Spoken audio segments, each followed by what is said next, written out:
Excuse me ma'am. क्या है, payment कर तो दी, अब क्या चाहिए? Ma'am it's clearly written, please throw the garbage in the dustbin. क्या क्या तुमने अभी इंग्लिश में बोला? जी हाँ, क्या हुआ मैम? नहीं, हुआ तो कुछ भी नहीं है, पर बहुत फनी लग रहा था तुम्हारे मुंह से सुनकर। सोचा 2 मिनट रुक कर हंस लूं। और वैसे मैंने तुम्हें जूस के पैसे दिए हैं, तो जहां मर्जी ग्लास फेंकूं। और ये दुकान तुम्हारी है ना, सफाई करने की रिस्पॉन्सिबिलिटी तुम्हारी है, तो तुम उठा के उसे डस्टबिन में फेंको। मैम आई थिंक आपको तमीज नहीं है किसी से बात करने की। Is this the way to behave?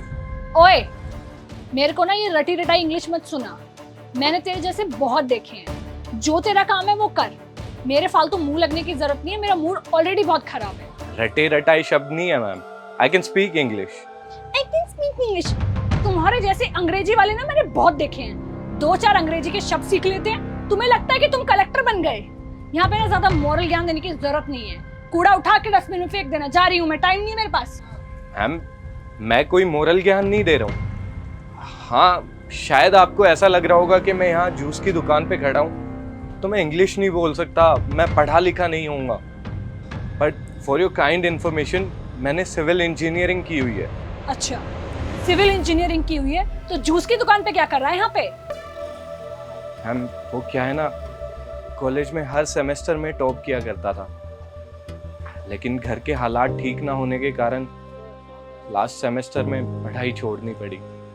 पापा की तबीयत इतनी खराब रहने लगी कि वो दुकान को संभाल ही नहीं पा रहे थे और घर का खर्चा यहीं से चलता था। बस इसलिए यहाँ पर आना पड़ा, वरना मैं भी कोई अच्छी सी जॉब कर रहा होता, अच्छा खासा लाइफस्टाइल होता मेरा। तो पहले तुम पढ़ाई पूरी कर लेते। हम बोलना आसान है, लेकिन जिस पर बीतती है ना, बस वही समझ पाता है इन सब चीजों को। मेरे पास तो फीस भरने तक के पैसे नहीं थे। मेरे खराब हालातों ने इतना मजबूर कर दिया कि मेरे पास ये काम खोलने के अलावा कोई और रास्ता बचा ही नहीं था। बस इसलिए ये सब करना पड़ा। अब तो तुम कमा भी रहे हो, तो अगर अब सब सही हो गया है तो तुम पढ़ाई कंटिन्यू कर सकते हो। नहीं मैम, अब तो मेरे पास सिर्फ 2 रास्ते बचे हैं। या तो मैं खुदगर्ज होकर अपनी पढ़ाई पूरी करूं, अपने सपने पूरे करूं, या फिर मैं ये काम करके अपने घर वालों को संभालूं। और मेरे हिसाब से एक इंसान के लिए उसकी प्रायोरिटी उसका परिवार ही होता है ना, तो बस अपने परिवार को संभालने में जुटा हुआ हूँ।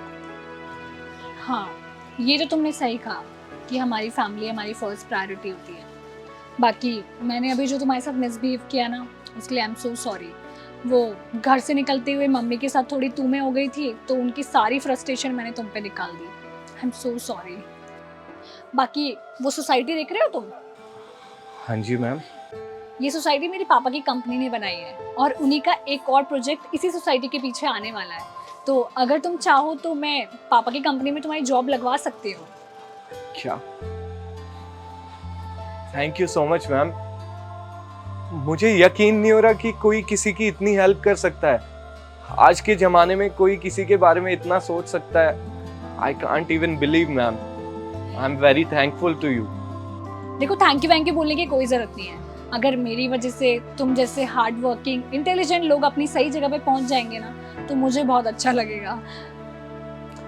मुझे सच में समझ नहीं आ रहा है मैम कि कैसे आपका एहसान उतारूंगा मैं। कोई एहसान नहीं किया मैंने तुम पे, अपनी कंपनी पे एहसान करूंगी। तुम जैसे डिसिप्लिन, हार्ड वर्किंग, इंटेलिजेंट लोगों को हायर करवा कर। कल अपने डॉक्यूमेंट्स लेकर ऑफिस आ जाना, सामने ही ऑफिस है। पापा से मिलवा दूंगी और तुम्हारी जॉब की बात भी कर लेंगे। जी मैम। और I am so sorry once again मेरे मिसबिहेवियर के लिए। बाकी ये कप में उठाकर फेंक देती हूँ।